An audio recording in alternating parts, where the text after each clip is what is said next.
Hello, everybody. Thank you for tuning in. I don't know, pardon this. This is all I really have to be accountable. Um, I'll try to make this short. I just want to share my testimony and walking in repentance. And what does it mean to walk in repentance? Because if we don't walk in repentance, we cannot be saved. The gospel of Jesus Christ is a gospel of repentance.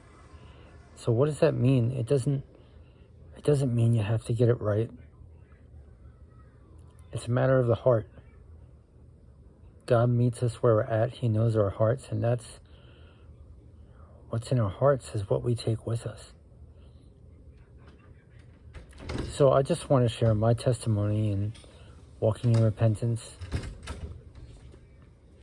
And I mean, I was walking, I guess, whether unconsciously or consciously in repentance since right after the Lord intervened in my life. But I didn't really start walking in repentance in a way that got the enemy mad, because I tell you, when you walk in repentance, that makes the devil's power over you void, and that really pisses them off, and they come after you. But that is what we're called to do. That's the ascension process. That is what we're called to do. And I tell you, the angels in God are with you when that happens. And there are scriptures on that.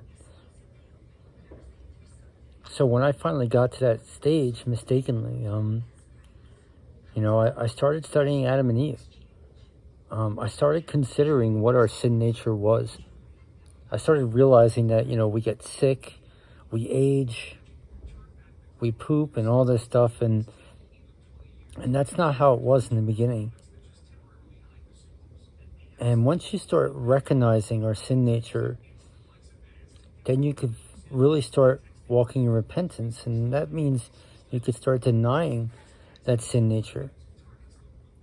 Now, that might not seem very appealing to people, but I tell you the truth, guys.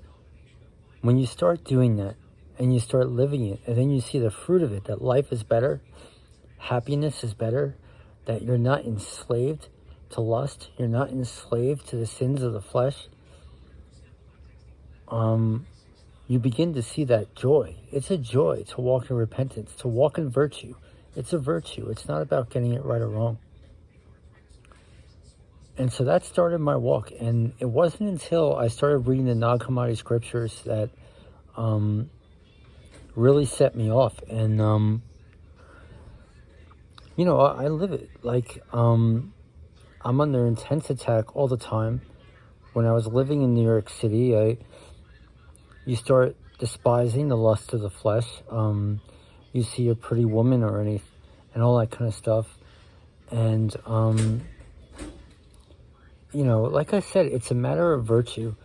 When you start denying it, you'll always fail. You'll always fall down. But when you start denying it in time, you mold higher and higher, slowly. And once you start seeing those results, it's amazing.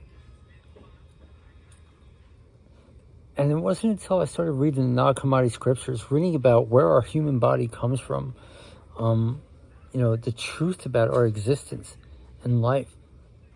Looking at the human body, when you look at women or something, we're not meant to be lusted after. We're meant to have compassion over. Nobody has a perfect body.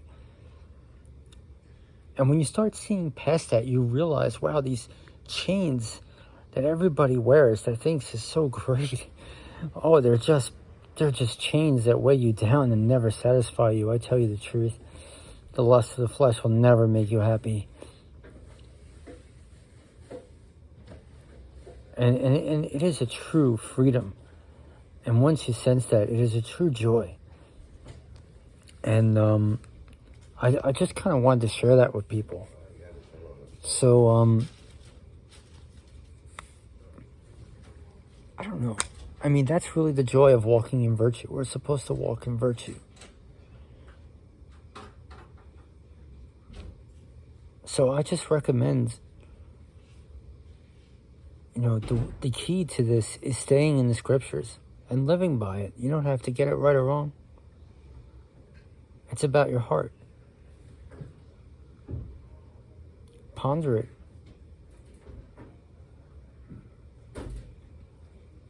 Ponder our existence. You know, I tell you, like, I've been walking in it for so long. Every time I look at a woman's body and I think of the old way of thinking of lusting over a person's body, it just seems like such foolishness, because none of us have a perfect body. We're all meant to have compassion over. That's the way God designed us. And once you see that in a person's body, you begin to see the truth. And you know, I'm repeating myself again. I tell you, those chains break free. Those primitive and inferior chains just break off you, and you become a joyous, stronger, happier person. That is the joy in walking in virtue. You know, the wicked boast and rape like it's the greatest thing and stuff. And oh man, it is so pathetic. It is laughable. And especially when you know the knowledge of the truth, the knowledge of God's plans. It's the joy of walking in repentance. Repentance is a joy. And you'll always fall down, but in time you'll see the fruit of it. It's a slow molding process, as fire, as gold in the furnace of refining, you know. So that's all I really wanted to share with you guys. I don't want to make this too long because it'll take forever to upload. But thank you for tuning in. God bless you.